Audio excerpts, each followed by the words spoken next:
Aquesta setmana han de finalitzar els treballs de condicionament de l'antic supermercat Suma del Mercat Cobert per habilitar-lo com a centre de vacunació Covid per a la campanya de vacunació massiva de la població que, si es compleix el calendari previst, s'atindria d'iniciar el dimarts de la setmana vinent.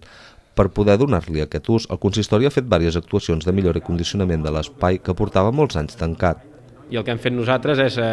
donar-li una mica, posar-lo en solfa, perquè evidentment aquí s'ha hagut de canviar la porta d'entrada, estem acabant de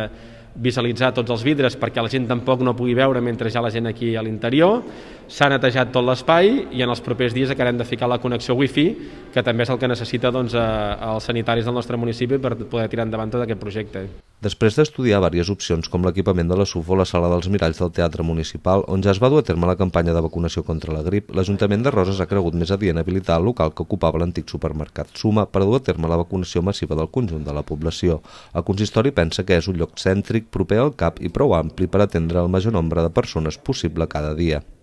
Com podeu comprovar, doncs, la gent entraria per la part que entrem tots de la zona blava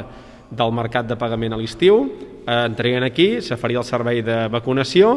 i després el faríem sortir per dintre per una altra porta que accediria directament al mercat i podrien fer les compres, podrien aprofitar per conèixer el mercat perquè segurament molta gent no el coneix i d'alguna manera fèiem l'ajuda a la vacunació del CAP i per altra banda aprofitàvem per fer una promoció del nostre mercat. A Catalunya està previst que s'habilitin més de 500 espais com aquest per a la vacunació massiva de la població que s'allargarà unes 25 setmanes fins al mes d'octubre administrant fins a 500.000 dosis setmanals.